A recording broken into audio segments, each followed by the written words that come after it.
So Itadori Yuji's family tree continues to get more complex and confusing, and it was confusing in the first place, but in today's video, I want to break down what is going on with Yuji's family tree and kind of go over the history of how it works, who is he actually related to, why do some people who aren't related to him think their brother, and kind of go over some of the intricacies of this family tree because it's just kind of getting crazy, especially in the most recent chapters.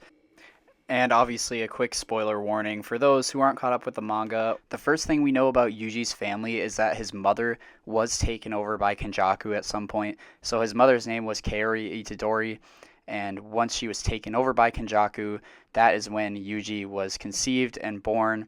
So we know that Kenjaku is technically one of Yuji's parents, and this was all a part of Kenjaku's plan to create the perfect vessel for Sukuna, and that was Yuji. As for Itadori's father, his name was Jin Itadori, and the backstory behind him is just absolutely mind blowing to me. So in chapter 257, we learn that Sukuna had a twin in the womb that he ended up killing. He says that he was to be a twin, but he rejected such fate, so he ended up killing this twin of his, and somehow the soul of this deceased twin of Sukuna fell into the hands of Kenjaku, and Kenjaku used that to create Jin Itadori. So Jin, Yuji's father, is a twin of Sukuna and now is reincarnated in the future, making Yuji the nephew of Sukuna, if that makes any sense. And it's still kind of crazy to me. It's taking a while to wrap my head around this, but it does explain a lot. I mean, Yuji has so many similarities to Sukuna throughout the show and more specifically in the manga. And we learn in 257 that Yuji actually is starting to gain some of Sukuna's powers, just shown in a different way. Like the cleaves and the slashes are like a cut and paste type look with scissors. It's actually really cool. But yeah, we learn that Jin Itadori is actually the twin of Sukuna reincarnated. And a lot of people were thinking that Yuji would be that twin, because I think we've had mentions of Sukuna having a twin in the past.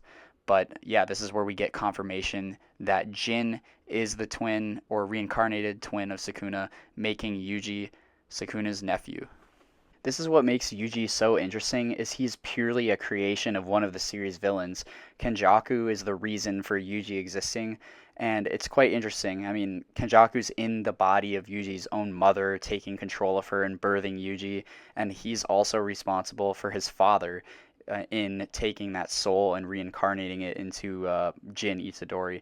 So this is what makes Yuji so interesting, and I'm really glad we've gotten some answers to at least who his parents are, and it kind of starts to delve into his brothers, so we'll get into that next.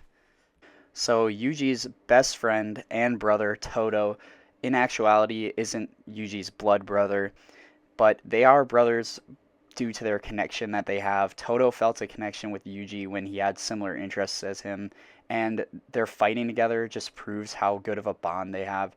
They fight together perfectly, and Todo really was the catalyst that kind of launched Yuji into just a great fighter and gave him this kind of winner's mentality.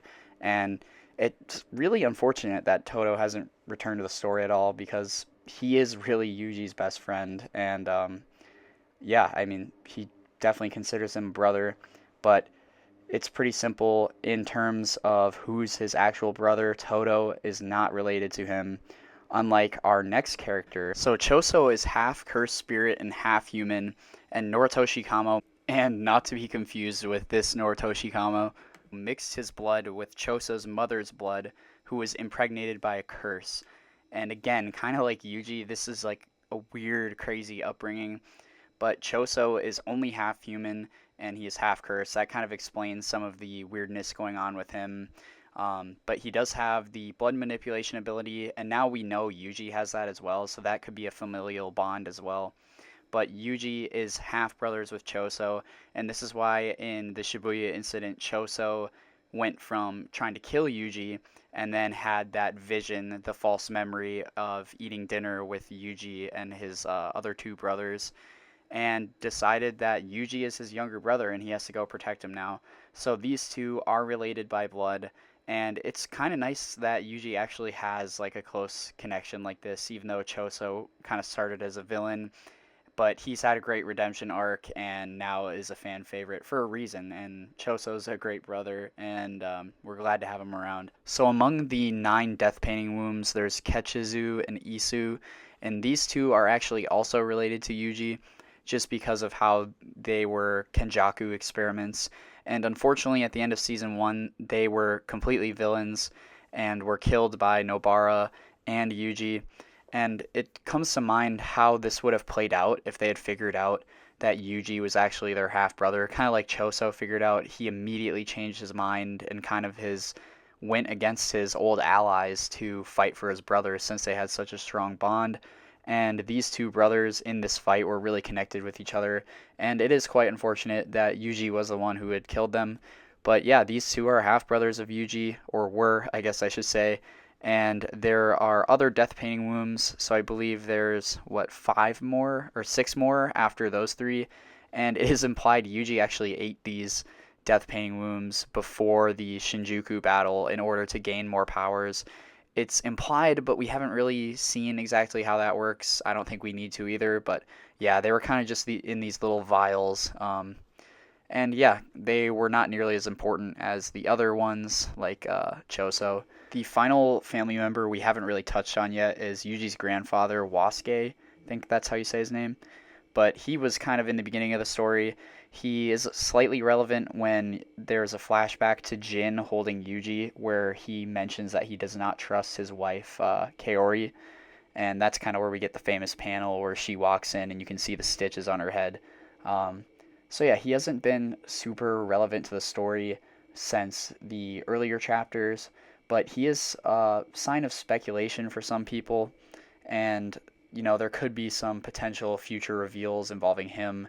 What those would be, I don't really know, but he is kind of the last family member we haven't touched on. So family members that are either still alive or relevant to the story are basically just Choso and Sukuna at this point. And the Sukuna part is still crazy to me.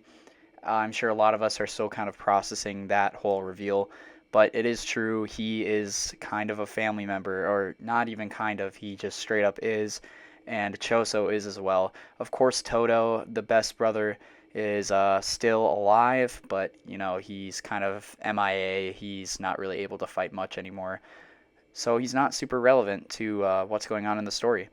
But yeah, that's kind of Yuji's messed up and convoluted family history. I'm sure there will be more to be revealed before the manga reaches its end. But as for now, that's kind of what we know about the family. Kenjaku has had his hands in everything, and I think he will continue to be a big presence in the story even though he's gone. And yeah, Yuji doesn't get off easy ever, and this whole thing has been kind of messed up for him. But I hope this helped you kind of sort some things out in his family history. If not, I probably made it more confusing. But either way, I hope you enjoyed, and I'm going to catch you guys in the next video. So thank you for watching, and I'll see you then.